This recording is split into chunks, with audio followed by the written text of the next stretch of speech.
Good afternoon, everyone. I would like to welcome all of our attendees to this webinar that's sponsored by the AMPED Goal Electric Campaign. And the topic we're dealing with today is the role of local utilities in vehicle electrification and charging station development. It's one of the webinar forums that the AMP program has put on and will continue to put on. And I think this is the third one in our series so far this fall. I'd like to welcome everybody. Please use the chat feature to introduce yourself and your organization. But if you have questions, we'd like you to put that in the Q&A section, so it's easily retrievable there. If you put a question in the chat, if it's possible, we might not see it. So if you could put them in the Q&A, that'd be great. If you have any technical difficulties, like logging in or logging back in, if you get knocked out, put that in the chat, and our technical folks will try to help you with that. And then at the end of this webinar, there's a very short survey that we're going to ask everyone to take, so we can understand how we did and how we might improve in the future. So it's very important. It's going to be a link at the end of the presentation. We'll also send an email to everybody with the survey link in case you have to leave the meeting before you can take it. So we'd appreciate your support with that survey. Next slide, please. Okay, our agenda today, we're going to go over the introductions of our presenters and the goals of this webinar, a brief overview of what the AMPED campaign is, and then at the end we'll also talk, well, the meat of our discussion is going to be electric vehicle charging station, the Make Ready program, and at the end the Q&A. Next slide, please. Okay, I am really pleased to be able to introduce our two presenters. I think anyone who's done any work with developing a fleet electrification program understands that there's a real need to engage your utilities early and often, because oftentimes people get going on these programs, don't involve the utility companies, and it makes it a little harder to be successful if you haven't done it early on. So we're fortunate to have a couple of experts from our local utilities. The first presenter is Stephen Overslaw. He's manager programs and projects for electric vehicle marketing for the New York State Electric and Gas Company, or NYSEG as they say. And our other presenter is Jim Calavoda, electric vehicle program manager for New York State Electric and Gas. So I'm pleased to have these two gentlemen here today, and I'm personally eager to learn about their presentations and how their programs can help drive electrification in our community. Next slide, please. Oh, let me tell you about myself. I'm David Keefe, and I'm the coordinator for the Greater Rochester Clean Cities program, which is a local nonprofit, been around since 1994. And we are a part of the U.S. Department of Energy's Clean Cities program. And our mission in life is to promote strategies and programs that reduce the use of petroleum in the transportation sector. So we work with trucks, buses, cars in the transportation sector. And we've been part of this AMP campaign since the beginning. It's been a couple of years since we started this. Okay, our goals today, we want to learn how local utilities can help in vehicle charging and electrification development. We want to learn about the New York State programs available through utility providers to aid in those electrification efforts. Learn about the strategies available to manage the cost of electricity, which is always a key factor when you're putting in charging stations and trying to manage those costs. And lastly, we want to, excuse the pun, but plug into the AMP campaign for access to more information and resources that can help you all moving forward. Next slide, please. So what is the mission of AMPED? AMPED started off as the Goal Electric campaign. It was After some expert consulting from some folks at Butler Till Advertising, we came up with the term AMPED, or AMPED Go Electric, and the mission is to mitigate the impacts of climate change by reducing carbon pollution caused by fossil fuel use through the promotion of beneficial electrification in the Genesee Finger Lakes region. So the focus area geographically for us would be the 9-county Genesee Finger Lakes region where we live. Next slide, please. And the funding, there are several entities that have been involved with this. These are people who are part of the steering committee, but also have provided funding. One of them, and probably the entity that got this going, was the Climate Solutions Accelerator of the Genesee Finger Lakes region, Greater Rochester Clean Cities, which is my organization. The City of Rochester, New York has provided funding for this, and also the New York State P21 Pollution Prevention Institute. All of these entities have provided funding along the way to support this program. Next slide, please. These are the steering committee members, and one of the great things about this program, I think, is the fact that we've got so many partners, community partners at the table. You know, we've got colleges, we've got the Transit Authority, we've got the Chamber of Commerce, we've got private businesses. It's just been a fantastic partnership of all these entities. But in addition to the funding with dollars that I mentioned, we've also had some great support with pro bono work by Butler Till Advertising, Saucier Computers, and what's this one? Sorry. Accountable Digital, and Grant Taylor Photography. All of those entities have provided various levels of pro bono support, and we're very appreciative of that because it helped us really get a lot more bang for a buck with moving forward.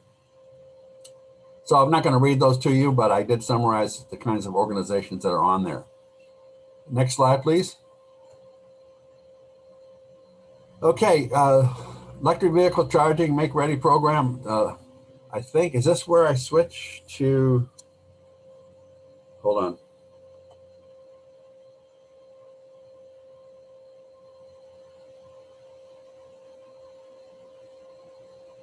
Okay, I'm going to hand this off to Steve now, who will talk about the Make Ready program. Steve, please. Perfect. I just wanted to thank David and the AMPED organization for providing Jim and I the opportunity to educate and talk through how the utility is supporting electrification of our auto industry, but specifically we represent New York State Electric and Gas and Rochester Gas and Electric. So I know this is probably the audience for Rochester Gas and Electric, so the programs are the same. So we'll walk through and hopefully give you a good foundation and understanding of how you may be able to take advantage of some of the funding and the programs that we have available to you. So I'm ready for the next slide. Okay, so this is kind of the why, the Make Ready program. We have, just to kind of tee it up, what we'll be talking about today is our Make Ready program. We'll have a slide on our time of use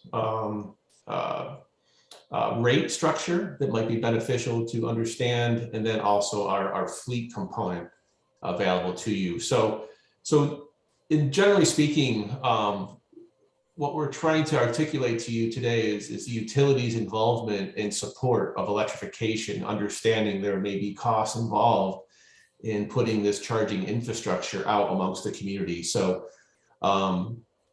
because electric vehicles are becoming so popular so quickly, we have a whole team around assisting with our network and our grid, updating, improving, and providing funds to assist in the electrical infrastructure costs you may incur. So a couple examples to understand if charging stations are for you. Today we have customers and contractors of very differing backgrounds putting in charging stations for similar reasons, but also different reasons. So just a couple examples. Towns and cities are putting in stations to help meet their sustainability goals. It's also very helpful in attracting new visitors and tourists to their community. And thirdly, providing a valuable service to electric vehicle drivers within your community. The second segment that we want to describe to you is the retail businesses. What's the purpose behind a retail business putting in charging stations? Well, you can attract new customers, increase dwell times, so they'll stay longer in your store while you're charging. And also a common thread here is be known as a brand of sustainability or a sustainability leader. Third segment that we focus on and have seen some success in are just general workplaces. So as in large employers in the Rochester area, this can help attract top talent to your company, provide a valuable employee amenity, and meet corporate sustainability goals. And then the fourth segment we'd like to share with you is multi-unit dwellings. A lot of developers in the Rochester area, this is an opportunity to increase property value, provide a valuable tenant amenity to your property. And in the chance that there's several business models, if you're choosing the business model where you will be charging for this service, it also could add a new revenue stream to your multi-unit dwelling or business. Next slide. So what do we cover? So what we cover, when I say we, the utility, I just want to lay out what this slide kind of represents is the different components of putting in a charging station. There is the utility RG&E or NYSEG network side of the electrical infrastructure that could have some costs and upgrades. Then from our network leading customer side to the charging station, there is customer side infrastructure. As we move across to the right, there's also the charging hardware, the charger, and then other soft costs with installation. So where you see the orange box here, what I'd like to just point out is our programs, and we'll get into some more of the detail here, but their incentives are covered on the utility side of the infrastructure and the customer side of the infrastructure. And those would include on the utility side, upgrades to our distribution network, additional transformers or meters or conductors. And then on the customer side, from our network to customer prem to the actual charging station, we also incentivize up to a certain percentage, panels, conductor, boring, trenching, and conduit. So what is not paid for from the utility or part of our program, but could be part of other state programs, is the actual charging hardware of the charging station, and then other soft costs involved in maintenance fees or network or signs. So as I drop down, and we'll go into this in another slide, but NYSEG and RG&E within the bucket of utility side infrastructure and customer side infrastructure, we have different levels of participation or incentives, 50%, a 90%, and 100% bucket. Those buckets are determined primarily about the site location and type of site that we'll get into in the next slide. And then the customer will be responsible for the remainder.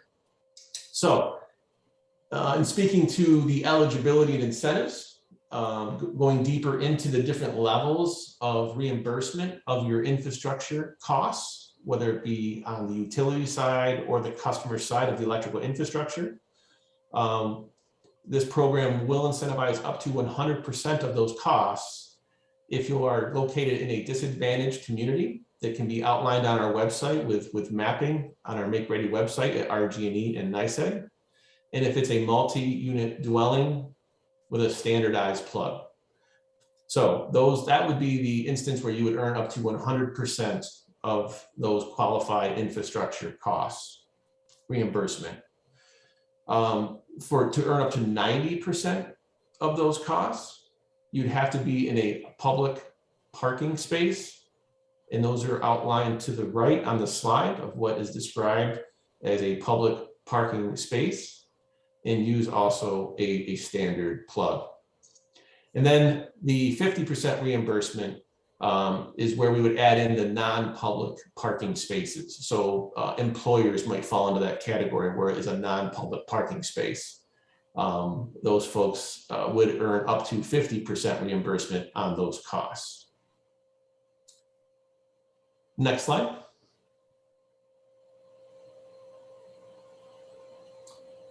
So what we just spoke of was the level 2 charging.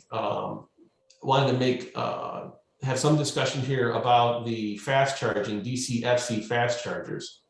In addition to level 2 funding, we know that it is a little more expensive. It takes a little more capacity, and there's a little more load required to put in the DC/FC fast charging stations.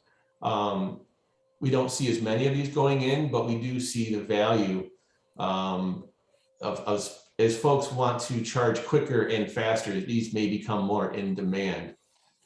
So we do also fund fast chargers, and you can earn up to 100% reimbursement if it's located in a disadvantaged community, which is also mapped out on our website. Next slide. I think what I'll do here is I'll hand this portion over to Jim Calavona. Thanks, Steve. So this is an actual example of a basic installation of one station with 2 plugs. And within the Make Ready program, you need to have at least 2 plugs to be eligible for incentives. So if you look at the top part of the slide and look at the electrical infrastructure work, including trenching, various Make Ready site work, and electrical work, the total cost for this particular job was about $9,200. It was a publicly accessible site, so the project was eligible for a 90% incentive, which significantly brought down the cost to where it ended up being a net cost of $920. So the Make Ready program does, as long as it's a publicly accessible site, does cover a substantial portion of those infrastructure costs. Next slide, please. So this is a unique, all the joint utilities are running this Make Ready program, but this is something unique and specific to our program. And it's the fleet electrification management program that helps develop a roadmap for fleet electrification. So we're working with a company called ClearResult. They have done these before and are experts in this field. We're looking to recruit up to 12 participants. There's no cost to it and there's no obligation, although we obviously encourage and hope that you do electrify some or all of your fleet if you're interested. And there's 6 workshops involved. So they're interactive, and it's with the whole cohort plus ClearResult. So there's an introductory session where you develop your charter, you look at potential vehicles that could be used and how what EVs match up well with your current fleet. There's a total cost of ownership workshop.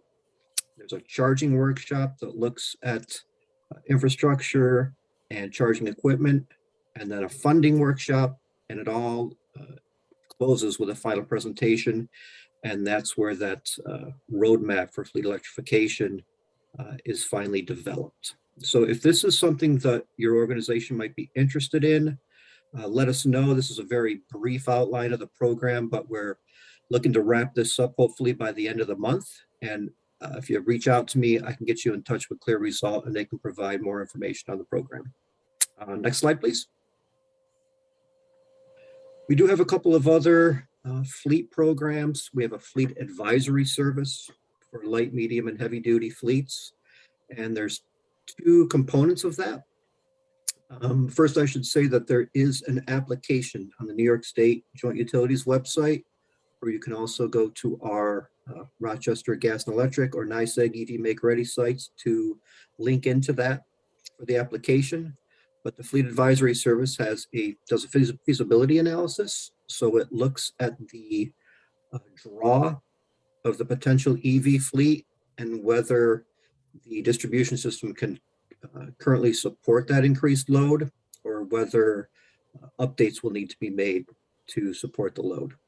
And the second portion of that advisory service is a rate analysis. So they'll provide 2 or 3 different scenarios on how electrifying your fleet will impact your bills. The other program we have is a heavy duty, medium heavy duty make ready pilot. It's a small portion of the make ready program, but it will cover up to 90% of the utility side infrastructure costs. There are a couple of criteria to it. One is that the fleet needs to be participating in the NYSEG truck voucher incentive program. The primary goal of this pilot is reduction of diesel emissions in disadvantaged communities. So fleets have to operate primarily within disadvantaged communities to meet that criteria. Next slide, please. One of the goals of this presentation today was to talk about electricity cost management. So we do have time of use rates available.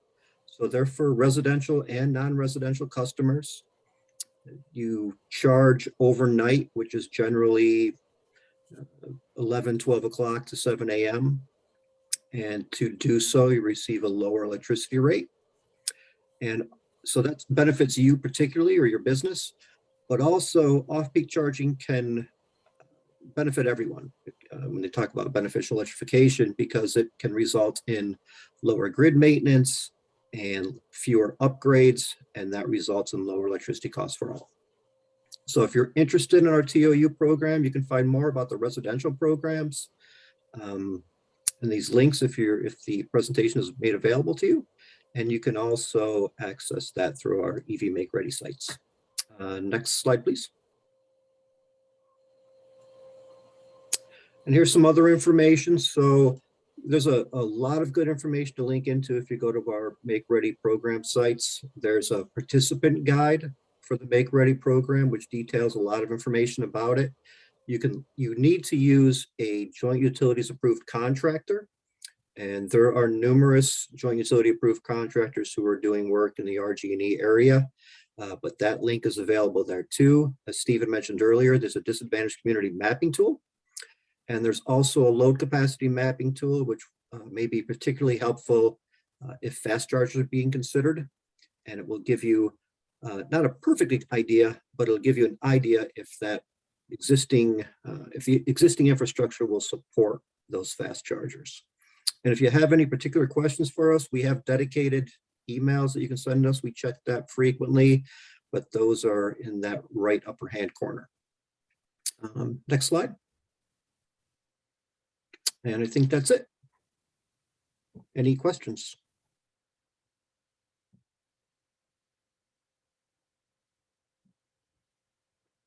Aaron, are you seeing questions in your in the Q&A? There are not any as of yet. Okay. I see 5 things in the chat. I don't know if there are any questions in there. That was me pasting the links and the Oh, email okay. addresses in for Okay. people that might want them. Okay. All right.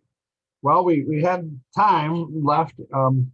We're very efficient with our presentation, which is great. Stephen and Jim, thanks so much. Anybody out there in the audience who would like to ask a question about any aspects of these programs?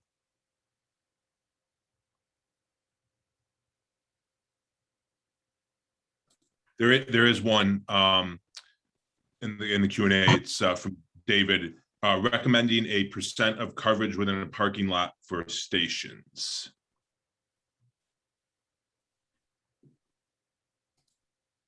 Oops. If anyone wants to. Can you repeat the question? I'm not. It's recommending a % of coverage within a parking lot for stations. Okay. All right. I don't know. Either one of you want to respond to that? I guess that would mean the number of electric charging station spaces within a given parking lot. Am I getting that right? See if there's any clarity from David. For instance, 1 to 100. So like, I guess the question is, what do you recommend? If you'd have 100 parking spaces, what would you recommend is sort of the percent of spots that would be EV spots? If there is some sort of a ratio like that. Yeah. Yeah, I haven't seen anything on that as a recommendation. One thing I would say is that our Make Ready program covers 10% of the Make Ready cost for future proofing. So if you have a parking area and you want to start off small and install a couple of stations, you could also work with your contractor to do future proofing. So the infrastructure was there if there was a significant need for it. And as I said, 10% of the Make Ready cost would be covered for that future proofing cost. Okay, and there is another question. Okay, well, I was just gonna I think that's a good question. I think there may not be one answer to that, like there isn't one answer to a lot of questions, but I think it would depend on the demand. I think one mistake you don't want to make is to put in an excessive number of stations too soon and just have them sit there that no one else can park there because they're not electric vehicles. So I think it's probably something that would be custom tailored to the particular site and the community. That would be but I don't think that there's, unlike like handicap spaces where there are set percentages for handicap spaces to be allocated within a parking lot. But a great question and thought-provoking to me. David, I would just add just a comment, looking at the headlines from the manufacturers, the OEMs, they have some aggressive goals. Their predictions are some manufacturers up to 40% of their mix will be EVs sold in the shortcoming 2025. So I would just kind of leave folks with that thought that a lot of the manufacturers think this is going to grow very, very rapidly with their mix of internal combustion versus EVs being weighted 30 to 40% of their mix in just a few years from now. So that I would kind of use that in your equation when you're starting to build out and figure out how many spots you should start putting in. That's what some of the manufacturers think they're going to be going to with their mix of new sales. That's an excellent point. Aaron, do we have other questions? Yeah, a couple more have come in. Another one was, how are we making sure that people know about these stations?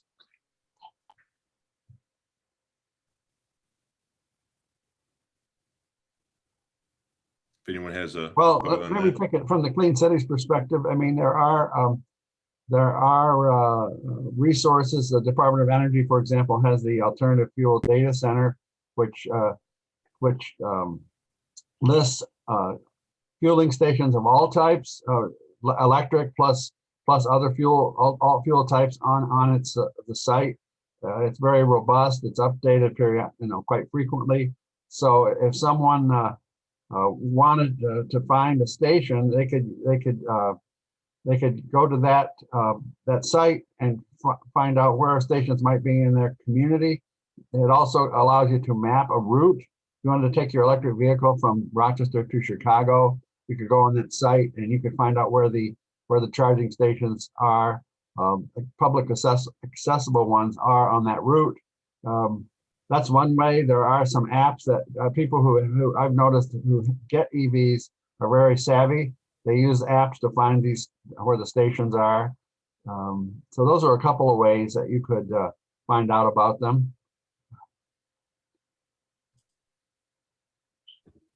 Okay, a couple more questions. How does the Make Ready program cooperate with New York State EV charging station incentive programs?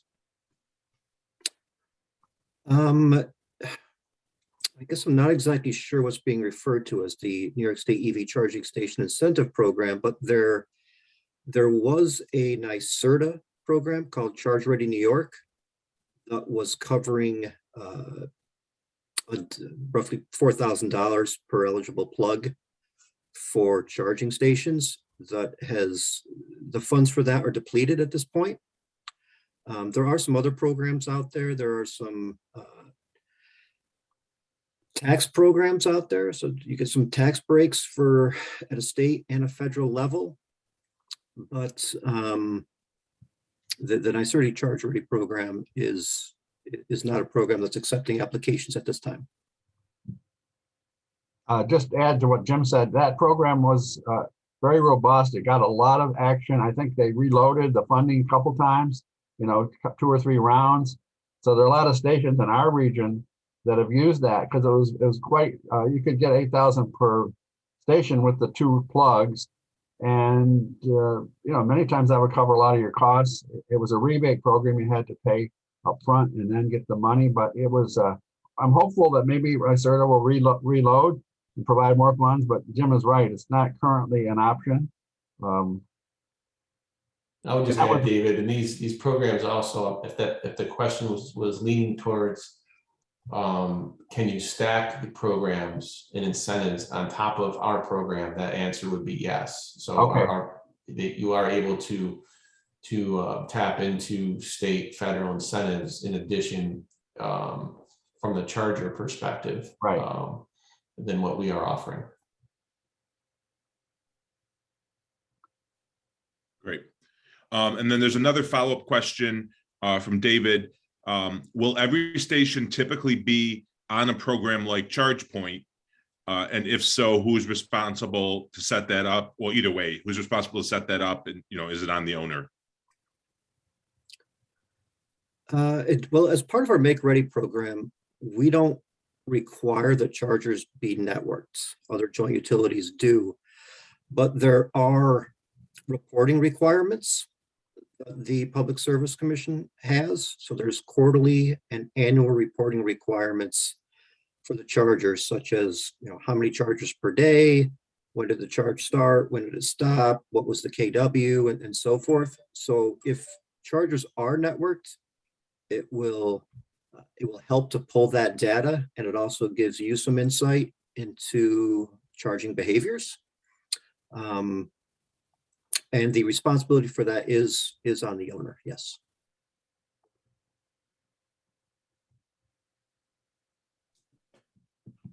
That's all the questions that are in the Q&A at this point. Well, thank you for your interest in asking those questions. Those were very good questions. The next thing we're going to talk about are AMPED resources. They want to share with you, and you can see here the different resources available. AMPED, I maybe didn't emphasize this clearly enough before, but AMPED is actually working with transportation, that is cars, trucks, buses, but also it's focused on electrifying buildings, using all electric building heating options and cooling options. So that's one of the focus areas for us. So there are different resources that we have on our website, things that can help you analysis, get started. There's a lot of stuff there. It's pretty robust. So we would encourage anyone with interest in going forward to check out those resources. The website has success stories, case studies of both building examples and transportation examples. There are blogs and social media stuff. And also the monthly webinars have been a feature since we launched this program just a couple months ago. Actually, we've been working on it for a couple of years, but we developed the final products and launched this on September 23rd up at I-Squared, which was a great place to do that in their Imaginarium. Okay. Social media is another option. Let me just,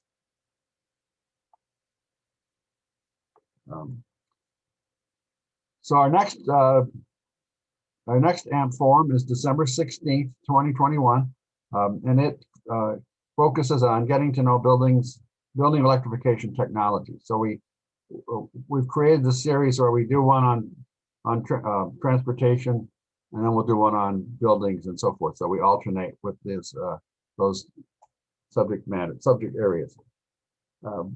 I'd like to thank everybody for attending today and for their questions and their interest in this topic. We're hopeful that you are able to move forward with electrifying your fleets or your buildings.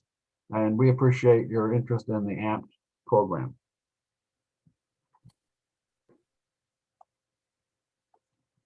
Oh, and then the survey is at the end here. Please take a couple minutes to fill that out. It's very helpful to us to get that feedback.